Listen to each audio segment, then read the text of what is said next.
Hi children. Okay, today we will be discussing a new property of substance, that is specific heat capacity or specific heat of a substance. So for that I will give you an example. For example, I have taken same mass of different material. For example, aluminium, copper, silver, like that. Each same mass of substances are taken. Block, for example, a block, cubical block of each material, aluminium, copper, silver. Mass is same. I have measured the mass. Mass of the three blocks are same. Mass of the blocks are same. And it is kept in the sunlight for half an hour, suppose. It is kept in sunlight and measured its temperature. Will the rise in temperature, we know when it is kept in sunlight, the temperature will increase. And will the rise in temperature be same in the three cases? Aluminium, copper, silver. Will the rise in temperature, same mass is taken and it is kept for the same time, that means same amount of heat is given to it, same amount of heat is given to all the three materials, their mass is same, and will the rise in temperature be same? That's my question. What is your answer? It will be different. The rise in temperature will, so in order to know the rise in temperature, initially you have to measure its temperature. Initially measure the temperature with a thermometer. After heating it half an hour, all the three materials are kept in sunlight and you measure the temperature. So you will get the rise in temperature. And you can see the different materials show different temperature. What is the meaning of that? So the amount of heat required to raise the temperature depends upon the mass of the substance. Through the same, suppose we want the same rise of temperature. We want the rise of 2 degrees Celsius in every block. But you know, some reaches fast. 2 degrees Celsius, some reaches earlier than the other. So that means, even though we are supplying the same quantity of heat to same masses of the substance, the rise in temperature is different. So in order to raise the temperature to the same degree rise, different quantity of heats are needed in different substances. So suppose delta Q is the small amount of heat energy required to raise the temperature of certain mass of a substance through a small range in temperature delta T. We have to increase the temperature by delta T. Delta T means, for example, 2 degrees Celsius we have to raise the temperature. Delta Q is the small amount of heat energy required to raise the temperature of certain mass of a substance through a range of delta T. So another example I will tell. You take 2 glasses of water. We are going to make a tea. Okay, 2 glasses of water is taken and then burner on. 5 minutes, suppose it boils. So room temperature, that means water temperature raised to 100 degrees Celsius, then only it boils. So suppose initially 20 degrees Celsius, and when it boils it is 100 degrees Celsius. What is delta T? 100 minus 20, 80 degrees Celsius. That is the rise in temperature. For that we took 5 minutes. And I took 4 glasses of water. Another vessel I took, same vessel itself. 4 glasses of water is taken. Same vessel. 4 glasses instead of 2. 4 glasses of water is taken and keep it in the same burner. And we know to boil that 5 minutes is not enough. Now we need how many minutes? 4 glasses taken. Mass is doubled. 4 glasses of water is taken. So double the time is required to boil. Understand? So the rise in temperature 20 to 100 degrees Celsius, that is the rise in temperature needed. And when we double the mass, double the heat energy is required to raise the same temperature change. To have the same temperature change, 80 degrees Celsius, 20 to 100. To have the same rise in temperature, when mass is doubled, double the heat energy is required.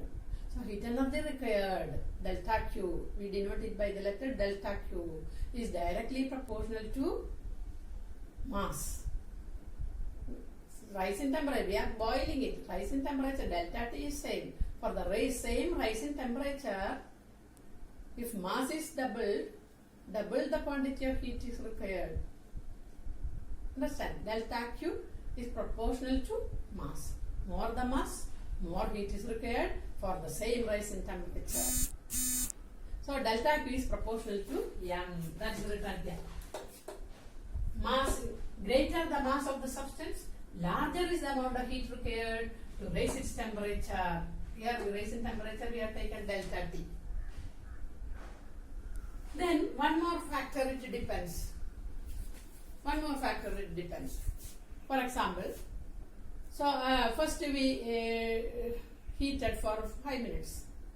Then suppose, for example, a copper rod is taken, heated for 5 minutes. Its temperature reached to 50 degrees Celsius. And if it is heated for 10 minutes, its temperature reaches to 100 degrees Celsius, like that. So when we heat it for more time, when more heat energy is supplied, the increase in temperature is also directly proportional. Increase in temperature 20 degree to 50 and then 50 to 100, that means the increase in temperature delta T. So more is the temperature rise we need, more is the temperature change we need, more heat energy is to be supplied. So heat energy supplied directly proportional to the rise in temperature. More increase in temperature is needed, more heat energy we have to supply. So in combining both this result, what we can write? First we have seen delta Q, heat energy required to raise the temperature, directly proportional to mass. Greater the mass, greater is the heat energy needed for the rise, for delta T rise in temperature, same rise in temperature. And second case we have seen, if we need double the increase in temperature, double the heat energy is required. So delta Q is directly proportional to the rise in temperature. How much rise we need? Whether we need 20 degree, whether we need 40 degrees Celsius rise in temperature. So amount of heat energy required is directly proportional to that rise in temperature. So delta Q is proportional to delta T. So combining both this result, what we can write? Delta Q is proportional to M and also delta T. So delta Q is proportional to M delta T. Or delta Q is equal to a constant, proportionality constant, equal to, proportionality change to equal to. So S is that constant. S M delta T, where S is known as specific heat capacity or specific heat, simply specific heat. You can tell specific heat or specific heat capacity. Both are same meaning. So delta Q is equal to S M delta T. And we can define what is specific heat. It characterizes that substance. So what is S? You can write S equal to delta Q by M delta T.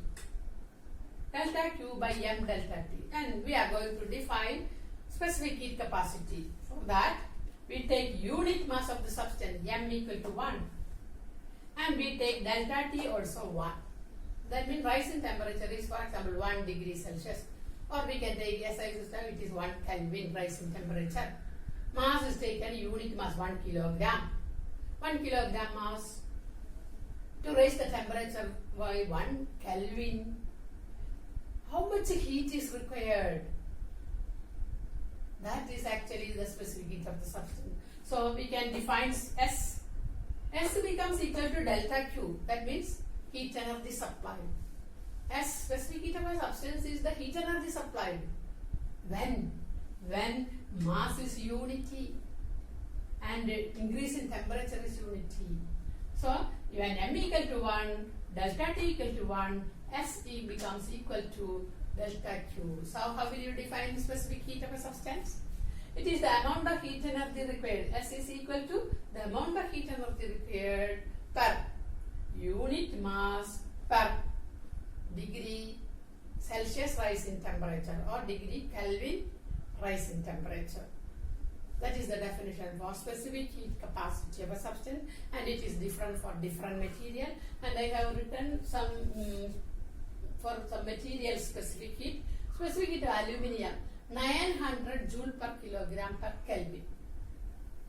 Then for copper it is 386 only. See, specific heat for aluminium 900. So 900 joules of energy is required to raise 1 kilogram of a substance through 1 degree Celsius. 900 joules of energy is required to raise the temperature of 1 kilogram of aluminium through 1 Kelvin rise in temperature.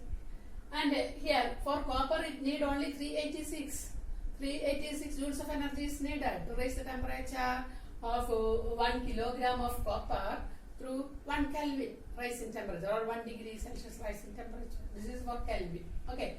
Next for silver is taken. Silver it need 236 joule. For what? To raise the temperature of 1 kilogram of silver to 1 Kelvin rise in temperature. The rise in temperature is 1 Kelvin.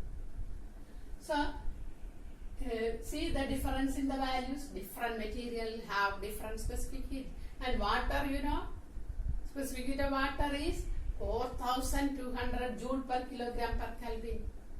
For the same mass, for 1 kilogram of water, how much heat is required to raise the temperature by 1 Kelvin? It requires 4200 joules. So it is, see, among all these three, for the four, water is having highest specific heat, 4200 joule per kilogram per Kelvin. This value everybody should know, specific heat of water. Okay.